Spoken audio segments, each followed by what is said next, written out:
Colour photo ఉన్నప్పుడు మీరు కథని చెప్పినప్పుడు నాకు సుహాస్ ఏదో ఇంటర్వ్యూలో చెప్పాడు, పుష్పకి అతను సైన్ పెట్టేశాడు, మొత్తం అయిపోయింది, పెట్టే మూమెంట్ తిరుపతిలో ఉండగా మీ ఫోన్ వచ్చిందట. కరెక్ట్, తిరుపతిలో ఉండగా, తిరుపతి కొండ మీద ఎక్కుతుండగా ఏం చెయ్యాలా వద్దా అంటే ఇక మీరిద్దరు లేదురా నీకు బాగుంటుందని మీరు చెప్పడం, సుహాస్ చెప్పడం నాకు భలే అనిపించింది. రెండు అసలు అది కూడా పుష్ప మంచి క్యారెక్టర్, అవునవును, ఇది వచ్చేటప్పటికి అతను లైఫ్ మార్చేసింది. కరెక్ట్. ఎట్లా ఉంది సార్ సుహాస్తో మీ జర్నీలో?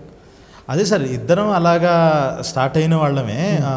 అలా స్టార్ట్ అయ్యి ఇంకా నాకు ఒక యాక్టర్ కావాల్సి వచ్చింది, వాడికి ఒక రైటర్ కావాల్సి వచ్చింది. ఆ టైంలో వాడు అంటే ఇప్పుడు మనకి రీల్స్ ఇవన్నీ వచ్చాయి, కానీ అప్పుడు చిన్న ఫేస్బుక్ వీడియోలే. ఆ చిన్న ఫేస్బుక్ వీడియోలు చేసుకునే టైంలో ఎవరన్నా రాసేది ఉంటే బాగుండని వాడు ఎతకటం. నేనేంటనంటే నాకు యాక్టర్స్ ఎవరు లేక యానిమేషన్ వీడియోలు చేసేవాళ్ళం అనమాట. అలాగా స్లైడ్ షోలు వేస్తూ దానికి వెనకాల నేనే వాయిస్ ఓవర్ ఇచ్చేవాడిని. అలా స్టార్ట్ చేసాము. సడన్గా మనోడు వీడియో కనిపించింది, అది చాయ్ బిస్కెట్లు వేస్తే వైరల్ అయ్యి ఇంకా అప్పటి నుంచి నువ్వు వచ్చేసే నా దగ్గరికి, మన ఇద్దరం కలిసి నాకో తోడు కావాలి నీకో తోడు కావాలి అన్నట్టు అలా స్టార్ట్ చేసాము.